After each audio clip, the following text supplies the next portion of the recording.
My guest for today played in the role where he can be from a hero to a zero. In contrary to his teammates, he can be from a zero to a hero. Why this is so? Let's hear the story after we roll out the intro.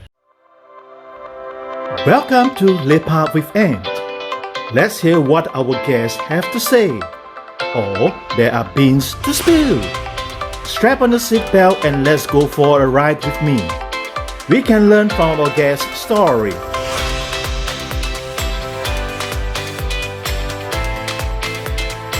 So, subscribe to my channel as we can experience life journeys together.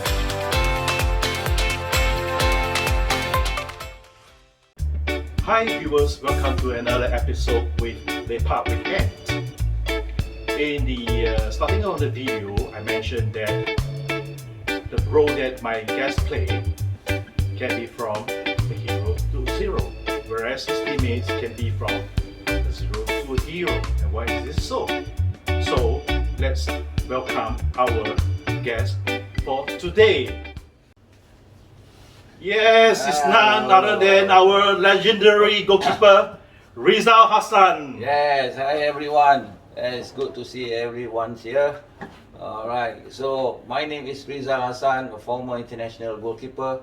I played for Singapore for 10 years from 1994 right up to 2004. Alright, so thank you so much for having me. Yeah, thanks taking your precious time over the weekend to be part of this Lepak series. Yeah. I would like to tell a little bit more or what are the experiences that you have learned and benefited from your playing career as a professional. I started back in 1991. Wow, that's quite Yeah, okay. but I was a late bloomer actually. So right, okay.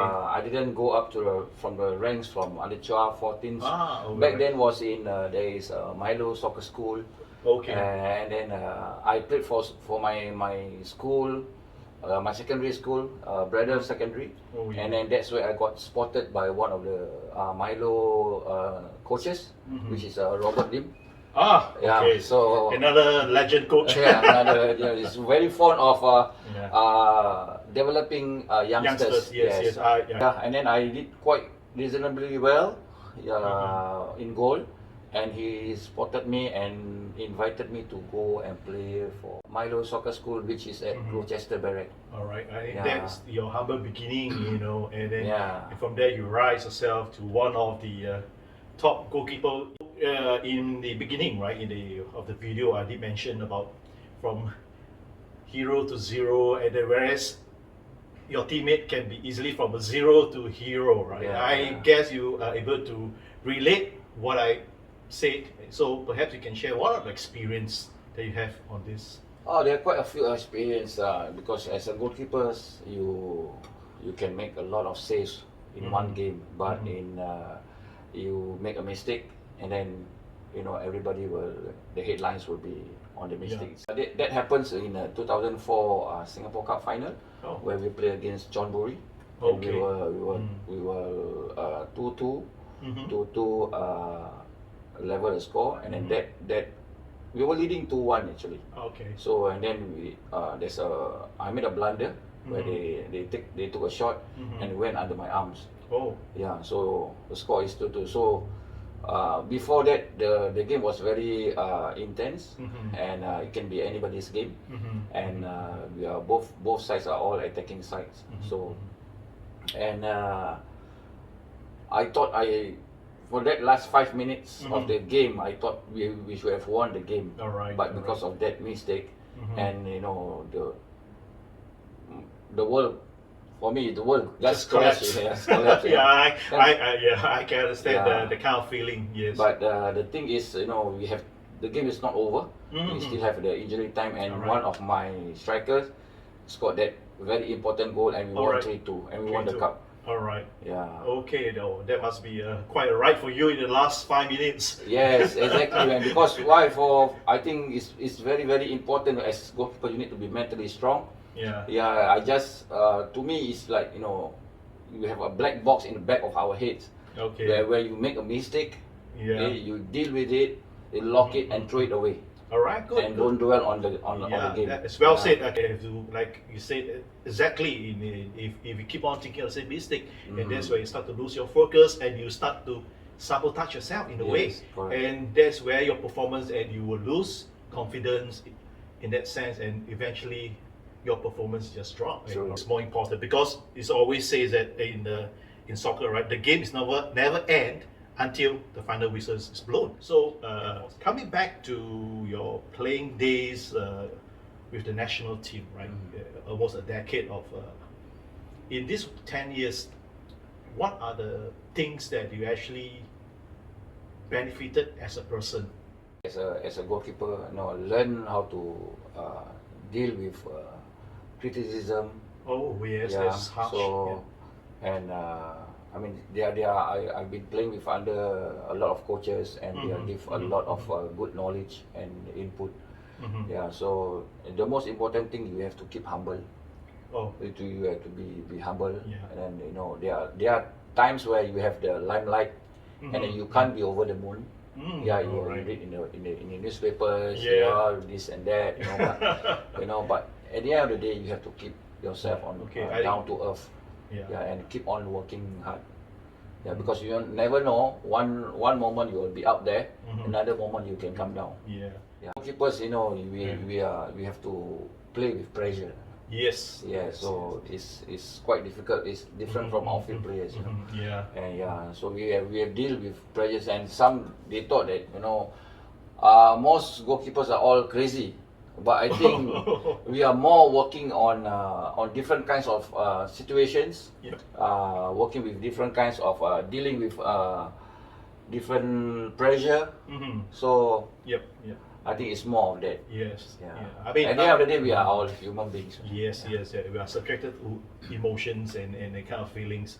Yeah. Result, having said sharing the stories of your humble beginning from school days and all the way to national, the experience that you had, right? At this point of time, right, you have retired from playing, and how do you keep yourself active? Right now, I'm still in the game. Oh, you still Stay in the game, but Right. on the coaching side. On the coaching side, Because now I'm with Tampines Rovers Center of Excellence goalkeeping coach, and at the same time I'm the one of the head of goalkeeping for GSSL Academy. But maybe you like to tell the viewers what is GSSL? GSSL FC is a football club, where we have for the youngsters age 16 and below. So most of them are expats, kids. Oh, okay. Yeah. So and we also have scholarship local players. We offer Scholarships. Yeah, scholarship That's local very players nice. I mean, it's good. Yeah, and there are quite a number of goalkeepers in the academy. I have about 20 goalkeepers. Wow, in different age group. Yeah, as different young age- as. as young as 5 years old or 6 years old. All right, and then of course the coaching methods will be different from the It's older different. one. It's different because different goalkeepers have different characteristics, and they need different technical skills. So I impart my it's my ambition to get this knowledge and experience to the younger ones. Yeah. Okay, I mean this is with the as a professional player, we played in the back then was called the S League. Yeah. All right, and then part of the national setup for 10 years, and I'm sure there will be a wealth of experience that you had that is inside you. All right, if you don't want to impart those skills, it will still remains inside you. So it's good that you are playing kind of active role in our local soccer fraternity. I mean, and this is something that I guess is your passion as well. I think.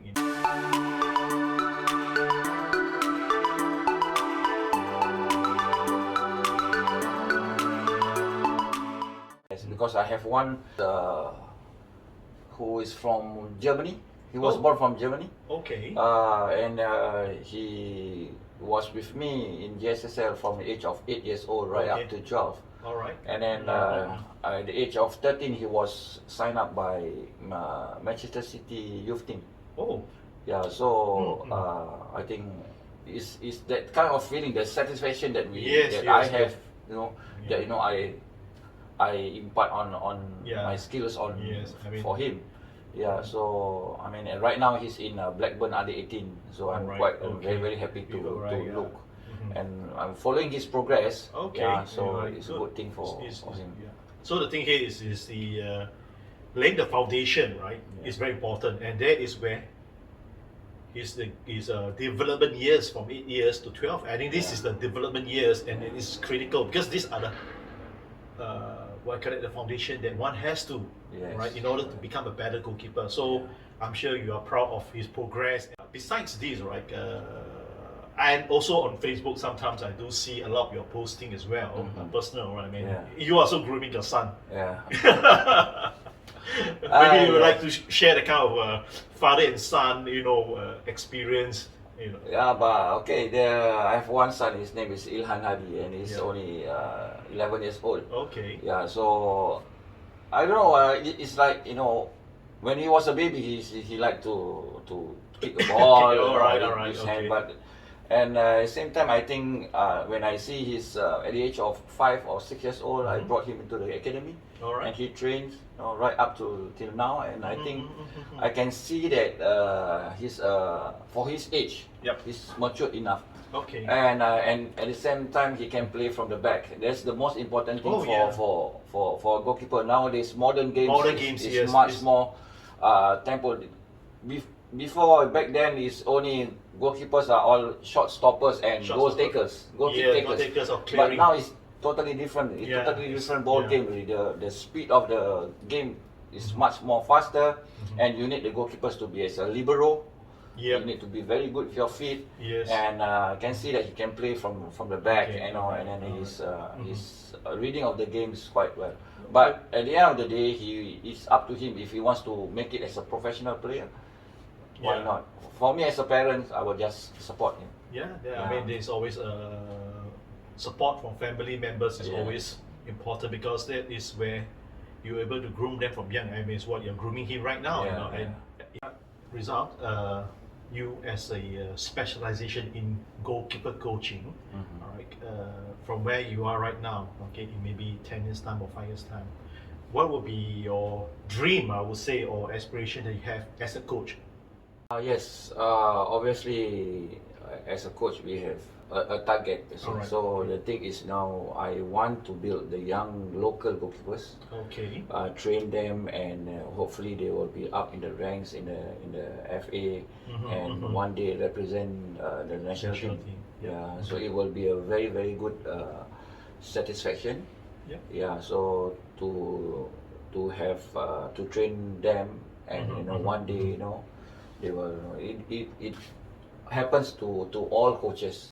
The late Uncle Chu, they train how he trained the young, and right until now, even though I don't know personally Uncle Chu, but they are talking about it. Yes. I mean, those were the days where legends. I'm sure that you are quite motivated, right, to create a kind of impact, right, to produce a top goalkeeper, not only for Singapore, but in our region.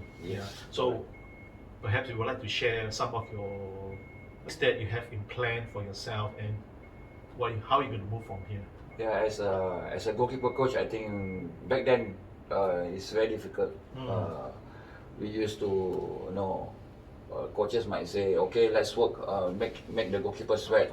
And then it's not about that anymore. It's now this modern game is very different now. You need methodologies. You have videos, analysis, all this, and it's more on working right than working hard. Working right, smart and right. Yes. All right. This is how, because there's so much time slot for a training session, right? Yes, correct. And you will try to maximize the effort output in that training, so it's more beneficial. I mean, nowadays things are getting more back to the sports science base, where we more internet savvy right now. So so we have videos of trainings, all this, and then after that, you know, when I go back home, you know, I analyze the videos, what went wrong with the for example, the catching or whatever. Yeah, so I analyze that and then back to training again, and you know, tell the boys, oh, okay, these are what you are lacking at. You have to work more on that. So these kind of things, you know. Now, right now, everything is all videos. As a coach, all right, it's not only on the pitch itself. Yeah. It's off the pitch. It's the back end work, the unseen by the public. Correct. All right, and that is the hardest. You now, as you have some kind of words of encouragement to those aspiring youngsters, goalkeepers. Yeah, I think for those young buddies who's goalkeepers right now, you have to, first things first, you have to train hard. It's all about hard work. It's all about be humble. Be humble. Down to earth. You need to, you know, and quality training rather than quantity training. All right. Okay. Yeah. So as coaches, you know, we I want to impart to all those goalkeepers out there who wants, you know, to make it one day. One day to the high level. To the higher level. All right. So that's all for today, and hope to see you next time. Bye for now, everybody. Thank you. Thank you. See you around. We have heard the stories from Rizal, and throughout these two conversations, there are two takeaways for me. They are, first, hardworking. Second, being humble. To reach the pinnacle of one's domain, there is no secret formula. There's only one journey that you need to embark. That is to be hardworking. And to be humble, I can relate this because Rizal and myself, we are not that well acquainted, but when I first approached him for this Lepak series, and he's very forthcoming, and he said okay from the beginning, and I was taken aback despite the reputation that he has. And furthermore, he's a fun guy and a jovial person to work with. To the next episode of Lepak with Man, stay strong, stay safe. We'll see you soon again. Cheers and bye for now.